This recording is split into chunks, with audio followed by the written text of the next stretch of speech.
या देवी सर्वभूतेषु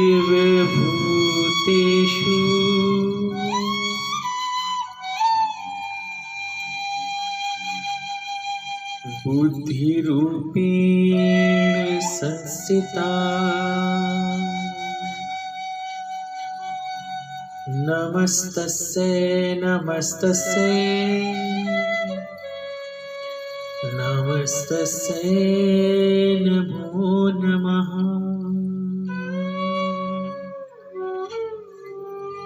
आइए मां जगदम्बा के हम उत्तम चरित्रों में प्रवेश करते हैं। एक प्रश्न है कि इस कलयुग में ब्राह्मण गायत्री हीन कैसे हो गए? ब्राह्मण अपने कर्मों को त्याग रहे हैं, अपने कर्मों को छोड़ रहे हैं, संध्या साधना साधन पूजा पाठ सभी चीजों से हीन हो गए। इसका कारण क्या है? श्रीमद् देवी भागवत में कहते हैं, आज राजा जन्मेजय पूछते हैं व्यास जी महाराज, बताइए कि आपने गायत्री का महात्म्य कहा, पर आपने एक शब्द यूं भी कहा कि ब्राह्मण गायत्री विहीन हो गए। गायत्री से हीन हो गए, उसका कारण क्या है? तभी आज द्वैपायन वेद व्यास जी महाराज कहते हैं कि राजा, ये सब हुआ है तो एक महान ऋषि के शापवश। एक महान ऋषि ने ऐसा शाप दिया कि जिसके कारणवश ब्राह्मण संध्या उपासना से दूर होते चले, शिव कार्य से विहीन हो गए, साधना से दूर हो गए, पूजन से दूर हो गए, पाठ से दूर हो गए, अपने कर्तव्यों से दूर होते चले गए। राजा जन्मेजय ने प्रणाम किया और प्रणाम कर कहा, महाराज बताइए वो कौन महान संत है जिन्होंने ऐसा शाप ब्राह्मणों को दिया? और हमने तो अभी तक यहां सुना था कि ब्राह्मणों के शापवश भगवान कृष्ण का सारा यदुवंश समाप्त हो गया। 56 करोड़ यदुवंशी काल के गाल में समा गए। महाराज, ब्राह्मणों को ऐसा शाप कौन संत ने दिया? बताइए महाराज। आज कहते हैं वेद व्यास जी, राजन एक समय की बात है, इंद्र ने सभी प्राणियों के कर्म को हरण करने के लिए, सभी के कर्म फल को हरण करने के लिए, उनका भोग करने के लिए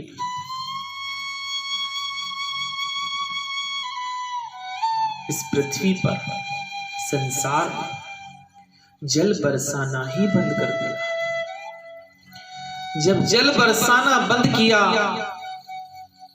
तो सभी ओर अनावृष्टि फैल गई, अकाल पड़ गया।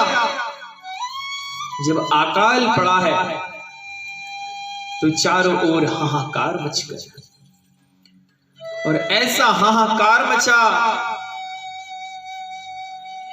सभी भूख प्यास से तड़पने लगे। करने के लिए भोजन ना मिलता और पीने के लिए जल ना मिलता। तो कहा, महाराज सभी ब्राह्मण गौतम ऋषि के आश्रम पर गए। और गौतम महामुनि के आश्रम पर जाकर हाथ जोड़कर प्रणाम कर कहने लगे, महाराज कृपा कीजिए, त्राहि माम, रक्षा कीजिए, हमारी रक्षा कीजिए महाराज। जब इस प्रकार बार बार प्रार्थना करने लगे तो आज गौतम ऋषि ने सभी को प्रणाम किया। प्रणाम कर कहा कि आप तो सभी त्रिकालज्ञ और त्रिकाल संध्या करने वाले हैं। मैं सभी विप्र बंधुओं को, सभी ब्राह्मणों को प्रणाम करता हूं। मैं आप सभी के चरणों में अपने मस्तक को झुकाता हूं। विप्र बंधुओं, मैं आपको प्रणाम करता हूं। जब इस प्रकार से कहा तो आज सभी ने कहा, प्रभु आज आपके योग की, आपके तपोबल की हमें बहुत आवश्यकता है। आप रक्षा कीजिए प्रभु, कृपा कीजिए।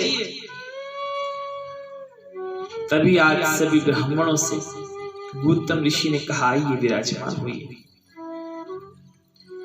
और आज गौतम महामुनि ने मां भगवती गायत्री की उपासना प्रारंभ की। कहा, देवी आपको प्रणाम है, आप श्री हैं, आप तुष्टि हैं, आप पुष्टि हैं। आप देवताओं में स्वाहा में पूजित हैं, पितरों में स्वधा में पूजित हैं। देवी आप गौरी हैं, आप ग्रति हैं, आप क्षमा हैं, आप दया है। देवी मैं आपके चरणों में प्रणाम करता हूं। मां जगदम्बा, हम भक्तों की रक्षा कीजिए, कृपा कीजिए। मां, हम आपकी शरण में हैं। त्राहि माम शरणागतम। जगदम्बा, हम आपके चरणों में पड़े हुए हैं। मां जगदम्बा, कृपा कीजिए। जब गौतम मुनि ने कई प्रकार से मां जगदम्बा की स्तुति प्रारंभ की तो आज मां जगदम्बा गायत्री देवी प्रकट हुई है। और मां गायत्री ने प्रकट होकर आज गौतम मुनि को ऐसा पात्र प्रदान किया, जिस पात्र को सामने रखकर जो कल्पना की जाए उससे वह पात्र परिपूर्ण हो जाता है। ऐसा पात्र जब प्रदान किया तो पात्र प्रदान करने के बाद मां जगदम्बा अंतर्ध्यान हो गई। आज महामुनि ने अपने सामने उस पात्र को रखा है और पात्र को रखकर उससे भांति भांति की वस्तुएं प्राप्त की। सभी ब्राह्मणों से कहा, ब्राह्मण देवताओं, आप यहीं हमारे आश्रम में रहकर अनेकानेक वस्तुओं का भोग करो। उस पात्र से प्राप्त आभूषण, अलंकृत वस्त्र, भोजन सभी का भोग नित्य नैमित्तिक सभी ब्राह्मण, संत, महामुनि, ऋषि करने लगे। उससे प्राप्त होने वाले अलंकृत ऋषि पत्नियों ने जब धारण किए तो वो ऐसे लगती जैसे स्वर्ग की अप्सराएं हों, स्वयं दूसरी लक्ष्मी हो। इस प्रकार से अनेकानेक वस्तुएं प्राप्त की, अनाज के कई ढेर प्राप्त किए। जब इस प्रकार से सभी चीजें, सभी वस्तुएं प्राप्त होने लगी तो सभी ब्राह्मणों को गौतम मुनि ने पूर्ण कर दिया। धीरे धीरे समय चलता गया। वही गौतम मुनि के आश्रम सन्निकट एक मां गायत्री का मंदिर बना हुआ था। उस मंदिर प्रांगण स्थान में सभी ब्राह्मण रोज संध्या उपासना गायत्री का पाठ करते। सभी ब्राह्मण गायत्री की उपासनाएं अनेक प्रकार से त्रिकालज्ञ होकर करते। त्रिकाल संध्याएं करते मां गायत्री सभी को नित्य नैमित्तिक आशीर्वाद प्रदान करती थी। जब ये बातें, ये कार्य होते इस भूमि पर इंद्र ने देखा, तो स्वर्ग में इंद्र ने अपनी सभा में सबसे कहा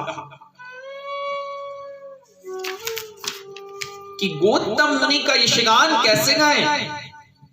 वो तो स्वयं आज सभी ब्राह्मणों को तृप्त कर रहे हैं। अरे महाभाग के आशीर्वाद स्वरूप इस सृष्टि में चराचर प्राणियों को अनेकानेक भोग प्राप्त हो रहे हैं। बड़ी कीर्तिमान है गौतम मुनि। इस प्रकार से जब कहा है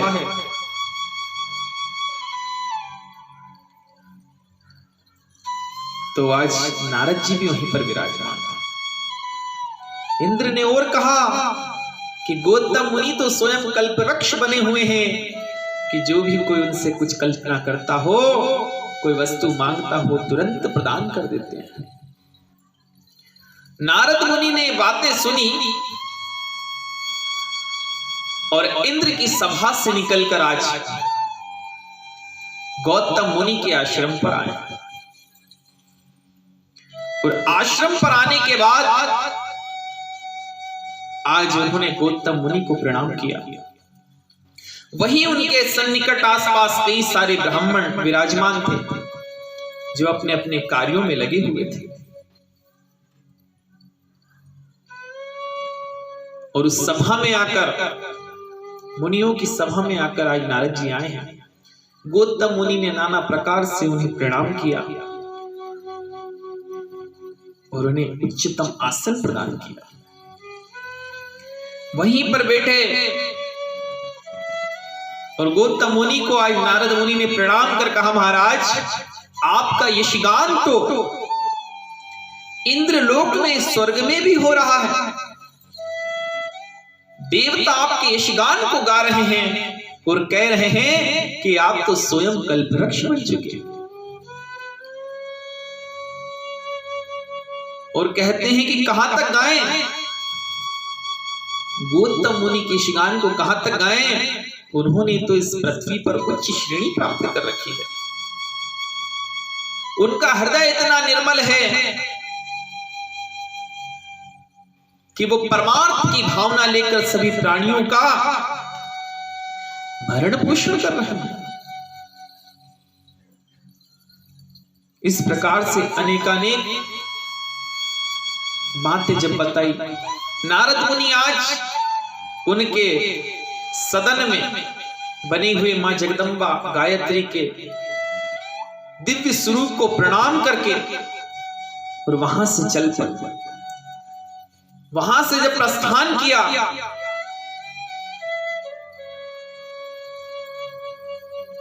तो सभी ब्राह्मण, अनेक ब्राह्मण वहां पर विराजमान थे। कईयों ने तो गौतम मुनि के बारे में कहा कि वाह, आज देखो मुनि की कीर्ति कितनी बड़ी हुई है। सच में ये तो एक दूसरे कल्पवृक्ष बनकर हमारा भरण पोषण कर रहे हैं, सृष्टि की चराचर प्राणियों का भरण पोषण कर रहे हैं। वहीं पर कई सारे कृतज्ञ ब्राह्मण थे जिनके मन में द्वेष प्रकट हो गया, और जैसे ही द्वेष प्रकट हुआ है तो उन्होंने विचार किया कि इस गौतम मुनि की कीर्ति रोज ज्यादा बढ़ रही है, अब हमें कुछ ऐसा करना चाहिए कि इनकी यश कीर्ति समाप्त हो जाए। जब कुछ कृतज्ञ ब्राह्मण ये विचार कर रहे थे तो उन्होंने मन ही मन अनेकानेक वार्तालाप विचार किए कि कुछ ना कुछ ऐसा करना चाहिए जिससे इनकी कीर्ति समाप्त हो जाए।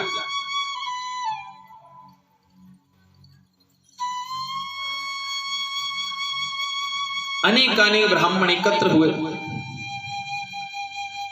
उन्होंने विचार किया क्या किया जाए। सभी ने एक नीति बनाई, कुछ ऐसा कार्य किया जाए कि जिससे इनकी कीर्ति पूर्ण रूप से समाप्त हो जाए।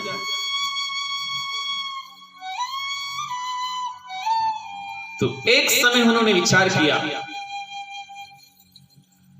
ब्राह्मणों ने अपनी माया से एक ऐसी गाय बनाई जो पूर्ण रूप से जीर्ण शीर्ण थी, पूर्ण रूप से ऐसी थी कि मानो कुछ समय बाद इस गाय के प्राण पखेरु उड़ जाएंगे, इस प्रकार से जीर्ण थी। उस गाय को ले जाकर उन्होंने उस सदन के सन्निकट खड़ा कर दिया जहां गौतम मुनि रोज मां गायत्री की उपासना करते थे। संध्या का समय था और गौतम मुनि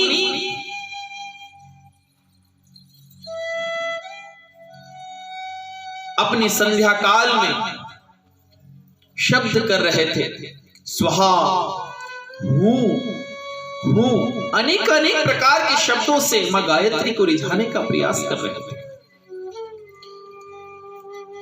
तभी इतना सुनते ही वहां गाय, उनके द्वार पर गाय जो जीर्ण शीर्ण अवस्था में खड़ी थी, सभी ब्राह्मणों के द्वारा लाकर खड़ी की गई थी, उस गाय के प्राण पखेरु उड़ गए।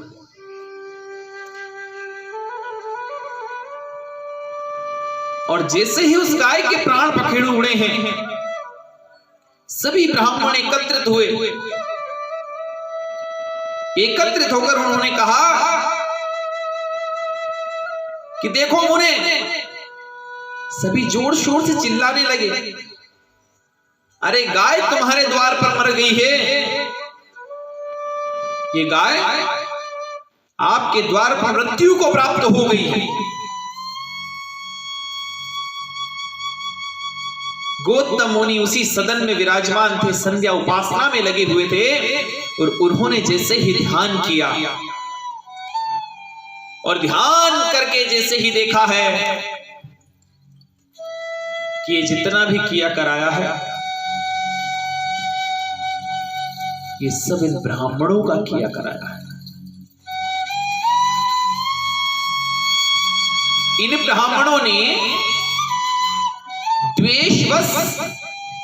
द्वेष के कारण ऐसा पाप किया है, मेरी कीर्ति समाप्त करने के लिए इन ब्राह्मणों ने ये सब किया है। आज सभी ब्राह्मण वहीं पर सामने खड़े हुए थे और आज गौतम मुनि अपने आश्रम सदन से उठे हैं। आसन से उठते ही उन्होंने द्वार पर आकर देखा, एक गाय मरी हुई पड़ी थी जो मृत्यु को प्राप्त हो चुकी थी। और आज उन ब्राह्मणों से कहा कि ब्राह्मणों, तुमने मेरी कीर्ति को भंग करने के लिए, मेरे यश का नाश करने के लिए प्रपंच रचा है कि एक गाय को मेरे आश्रम के सामने, मेरे मां गायत्री के द्वार सदन के सामने लाकर तुमने मृत्यु को प्राप्त करवा दिया। ब्राह्मणों, मैं आज से तुम्हें श्राप देता हूं कि तुम सभी गायत्रीहीन हो जाओगे। शिव की पूजा में तुम सदा हीन बने रहोगे। देवी की आराधना में, साधना में तुम्हारा मन न लगेगा। ब्राह्मणों, देवताओं की पूजा में कभी तुम मन लगाकर उस पूजा को ना कर सकोगे। जब इस प्रकार से नाना प्रकार से श्राप दिया है कि तुमने जितना जीवन में त्रिकाल संध्या की हो, वो सब पुण्य तुम्हारा एक क्षण में क्षीण हो जाएगा और गायत्री तुमसे विमुख हो जाए, संध्या उपासना कार्य तुमसे विमुख हो जाए। जाओ, मेरा श्राप।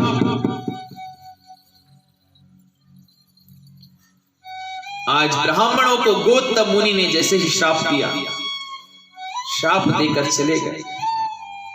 सभी ब्राह्मण विराजमान थे। हाथ जोड़कर रुदन करने लगे। जब रुदन किया है तो गौतम मुनि ने पुनः क्रोध भरकर और पलट कर कहा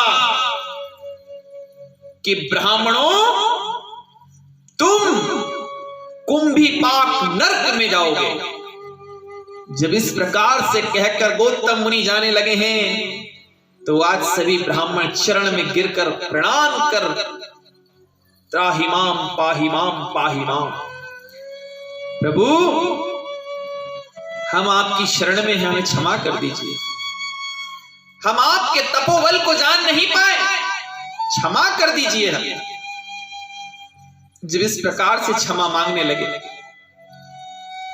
गौतम मुनि दयालु प्रवृत्ति के बन गए, क्योंकि संत का भाव होता है एक पल में, क्षण में, एक पल एक क्षण में दया भाव प्रकट हो जाता है और एक क्षण में क्रोध भाव प्रकट हो जाता है।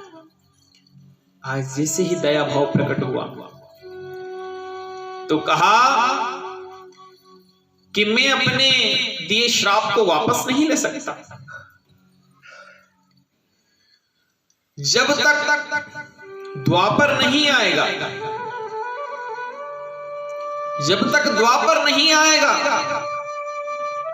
तब तक तो तुम्हें कुंभीपाक नरक में रहना पड़ेगा। जब तक भगवान कृष्ण का जन्म इस धराधाम पर नहीं होगा तब तक सभी ब्राह्मण तुम कुंभीपाक में वास करोगे। और जैसे ही कलयुग आएगा तो तुम सब उस कलयुग में ब्राह्मण बनोगे। और जिन जिन ब्राह्मणों ने मेरा अपमान किया, मेरी कीर्ति को नष्ट करने का प्रयास किया, वो ब्राह्मण कलयुग में जब जन्म लेंगे तो वो सभी गायत्री विमुख रहेंगे, त्रिकालक की गायत्री से दूर रहेंगे। इस प्रकार से कहा। सभी प्रणाम कर कहने लगे, प्रभु क्षमा कीजिए,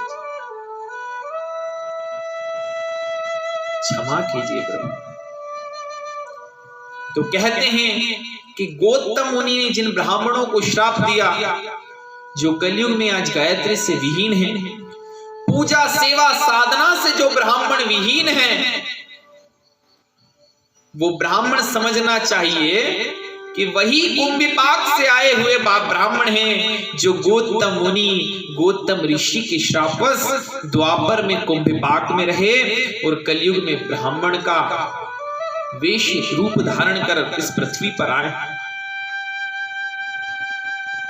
और कई सारे ब्राह्मण जो त्रिकालज्ञ, जो त्रिकाल संध्या से दूर रहते हैं, साधना पूजा पाठ से दूर रहते हैं, वही ब्राह्मण है जो गौतम मुनि के श्रापवश यहाँ आए।